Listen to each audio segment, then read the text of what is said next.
Hi, this is Ali, presenting the fourth episode of World of Warcraft Versus with a duel to the death between notable characters from the Warcraft lore, aiming to decide who would win against the other. English is not my native language. If you hear or read a mistake, please correct me in the comments. It will only help. This battle will be magic heavy, since our contestants are two ancient mages from the highest of elven civilizations, and the most powerful lieutenants of Illidan Stormrage in his overtaking of Outland. Kael'thas Sunstrider, the fallen prince of the Blood Elves, and Lady Vashj, one of the most trusted agents of Azshara, Queen of the Nagas. Although a lot of things should have opposed them, and they were first indirect enemies when the prince assisted Illidan Stormrage in his quest to seize his brother Illidan, already held by the Nagas, they made us grateful allies when facing the Scourge and Grand Marshal Othmar Galifos together.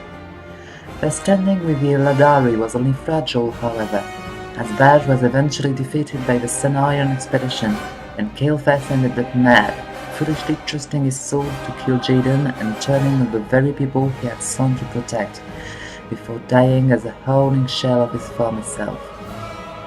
For this fight to be the most interesting, we will consider both characters at their peak. Vashj had pretty much reached it when she was killed, but Kael'thas only had it the first time he was defeated in Tempest Keep. At the time, he had gained extraordinary knowledge of magic, but he was also assisted by his advisors in the naval energy the ship was furnishing him with. We will thus picture him as possessing the same powers he had in Tempest Keep, but dialed down a bit since such resources won't be available to him here. However, since Vashj will be most comfortable in an environment rich with water, I will make an exception to the usual rules of WoW Versus in order to boost both characters equally and give them a comparable terrain advantage. The duel will happen in the Black Temple, near the sewers, in an environment filled with water and magic energy, although less than Kael'thas would have at his disposal in Tempest Keep.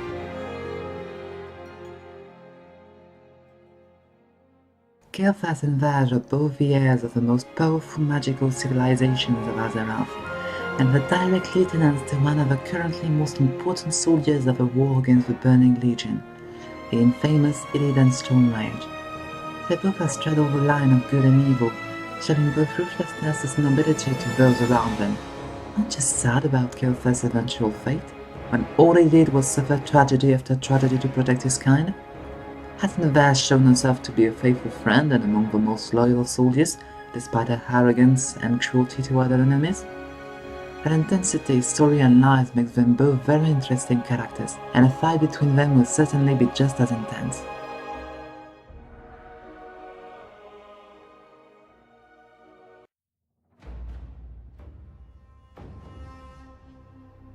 To ask why we fight is to ask why the leaves fall. It is in their nature. Perhaps there is a better question.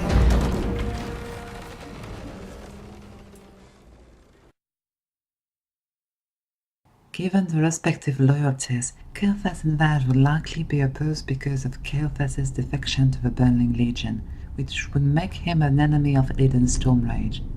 In order to give them a terrain that would equally advantage them, the fight will occur in the Black Temple, the seat of Illidan's power, in the secret passage by the sewers, the same one the Eladari had used to first infiltrate the temple when it was Macfaridan's fortress. Kael'thas would know of this entrance, and, deciding to move in discreetly while his army would be opposing Illidan's followers near the main gates in order to surprise the Eladari from the inside and invade the place. Lady Vashj would have anticipated the weakness, and instead of sending High Warlord Argentus to block the path like she did in Main Law, she would do the job herself. The small troops accompanying both characters would have quickly come to crash against each other, but Kael'thas would have moved on ahead without his elves, while Vashj would have remained in hiding, preparing to jump him by surprise and prevent him from using his most powerful magics. She would lie in wait until Kael'thas has his back turned on her. The Blade Mage is not arrogant enough to not have his shock barrier raised, and Vashj would know how to detect it, so she would not just attack directly. She'd prefer to suddenly unwrap Kay's legs and vine, and the next second redirect all the lightning she can to paralyze him before shooting him with frost arrows, meant to kill him quickly. Unable to move and in very critical danger, Kael'thas would quickly raise a fire armor to burn the vines while insulting Vashj, and use his face-shift bulwark to block the arrows.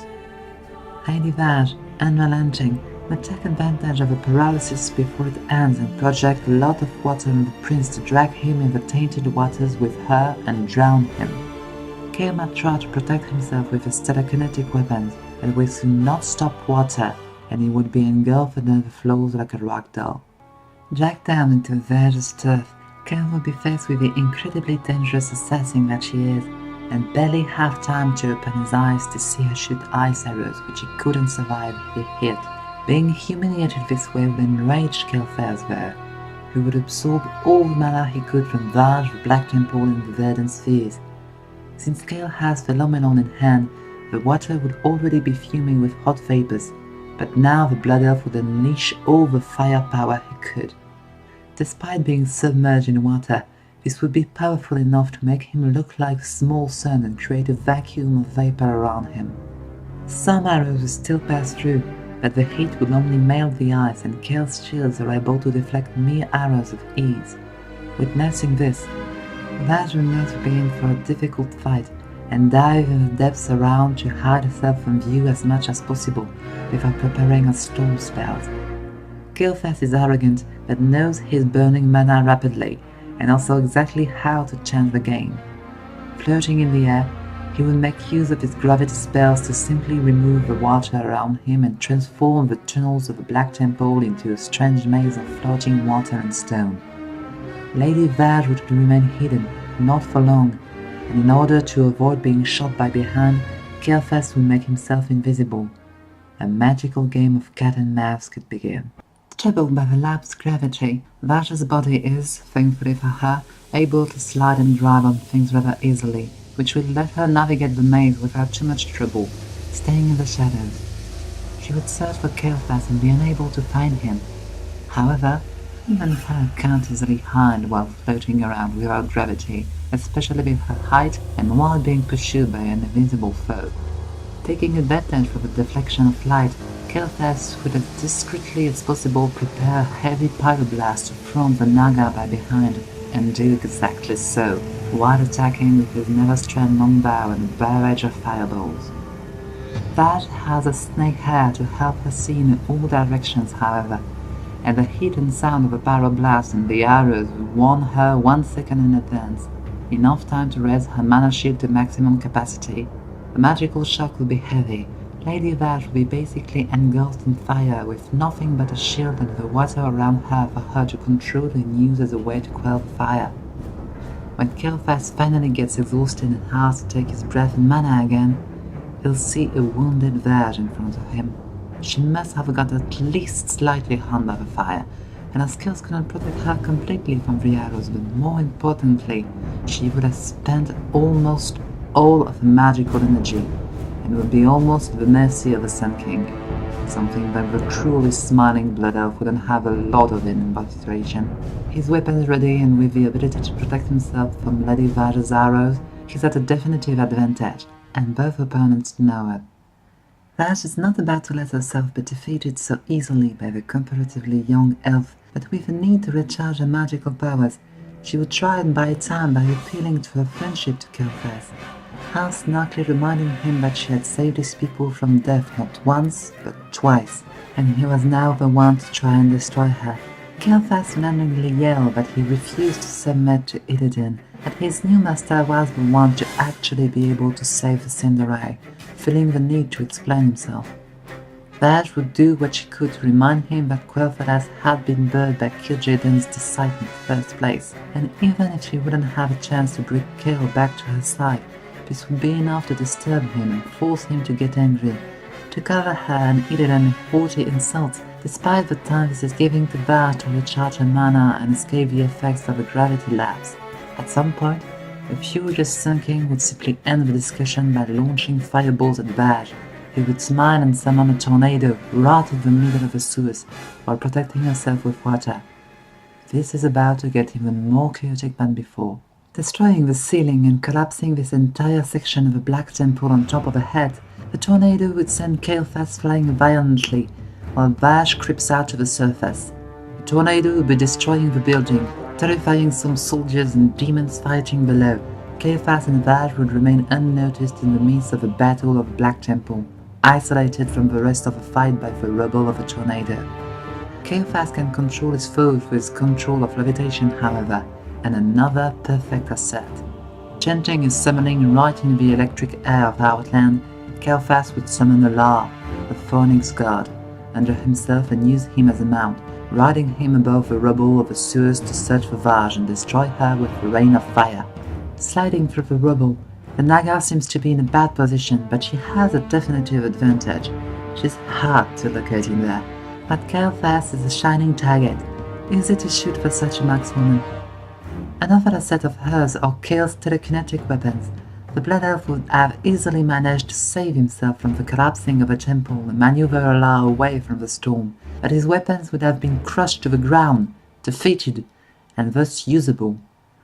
Vashj would not have failed to notice this, and would most likely have picked up the Never-Strain Longbow, the Infinity Blade and the Warp Slicer, which she can use all at once with her own Frost Fathom thanks to her 6 arms, discarding her usual inferior sword. Now, made much more faster than usual, she could reveal her location to the prince with a rapid-fire flurry of arrows bursting ice crystals, which would slice through Aurore's fiery flesh from underneath, quickly making it drop to the ground with his master.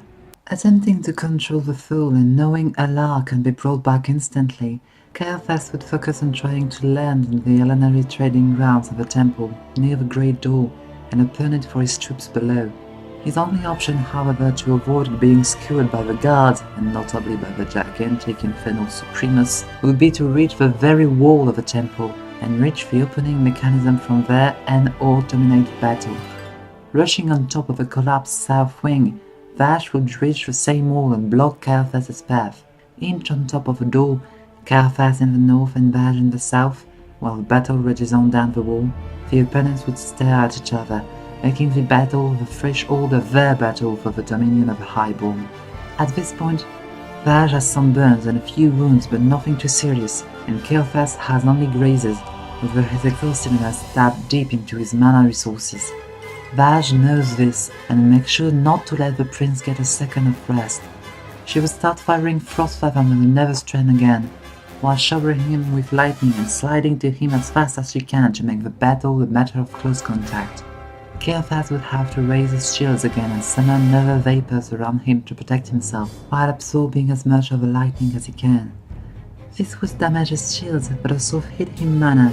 Kael'thas knows that he can't let Vashj reach him, and happens to be standing into the embers of Aurore.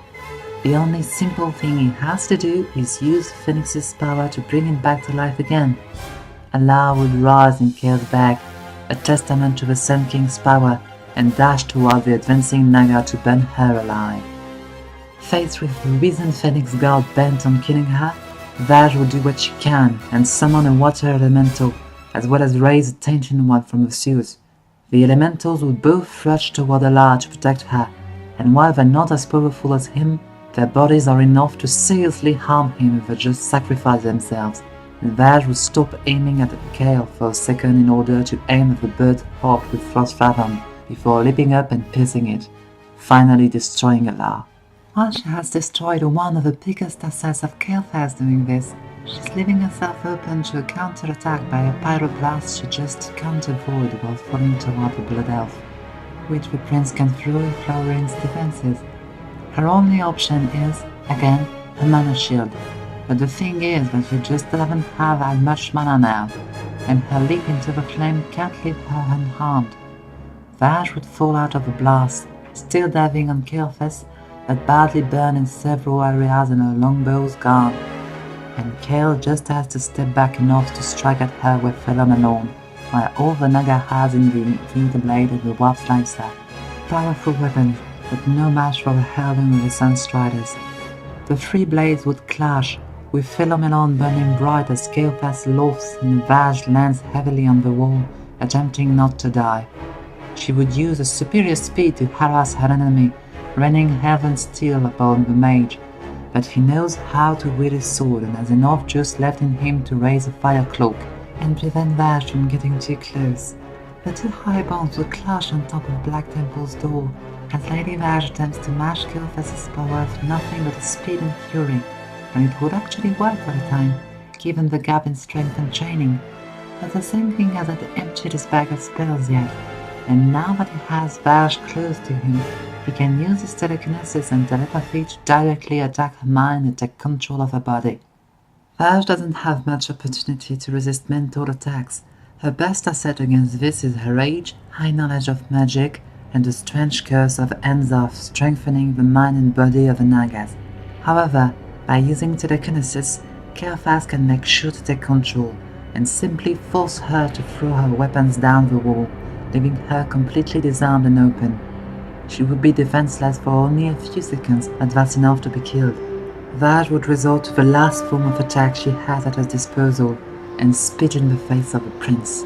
She doesn't happen to be part of a species of Nagas with acid or poison spit at their disposal, but this will certainly enrage an already frustrated Kael'thas enough to make him smack the Naga's face, just to show how much he despised her before killing her. She could of course do nothing about it, and would end up dropping a bit of blood down the wall. This would be then that Kael'thas would just plunge the melon in her stomach. If he hadn't let himself get carried away, this would have been the end of Lady Vashj. However, the seconds he took to humiliate her were just enough of mind control to stop before her to recover control. This was exactly what she counted on. Two of her left hands would grasp the blade of Phenomenon barehanded, burning their own flesh, while the third holds on Kael'thas' wrist. One right hand would touch his gut, a second one would grab him by the throat, and a third one would grab the hidden fang of Vashj to start stabbing the blood elf repeatedly. Both combatants would howl in anger and pain, and struggle for a moment while burning with hate for the other.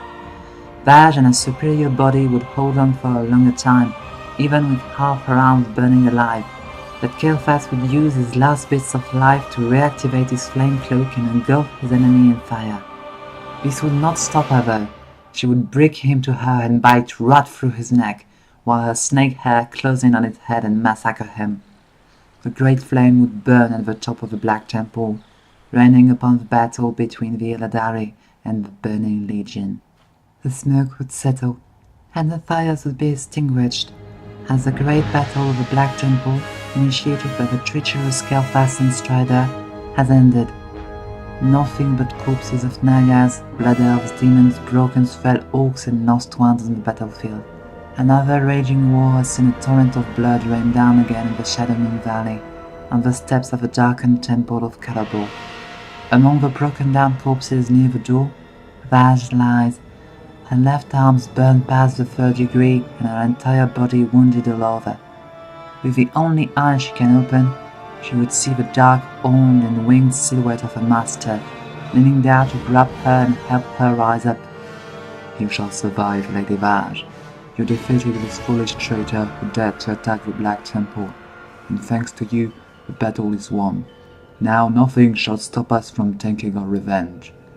Unable to respond to her master, Vashj would just let Illidan Stormrage bring her back inside the temple to be healed, shifting back into unconsciousness, glad to have fought to the end for her master and her queen. Thanks for watching this video. I do wonder what you might think of this rather unexpected result. For the next WoW versus, I've hesitated between lots of possible fights, been advised to do some more than some others, and I eventually decided to do exactly what I felt like doing. Next episode, with us going back in Outland with a duel between Nabundo, the broken Draenei who brought shamanism into the practices of the Alliance and reunited his brethren with Venant's faithful, and Lady Liadrin, the founder of the Blood Knights, the first paladin of the Horde. Don't forget to subscribe if you want to see that, and if you have any ideas or suggestions about later duels, do tell me. Until then, this is Ali signing out.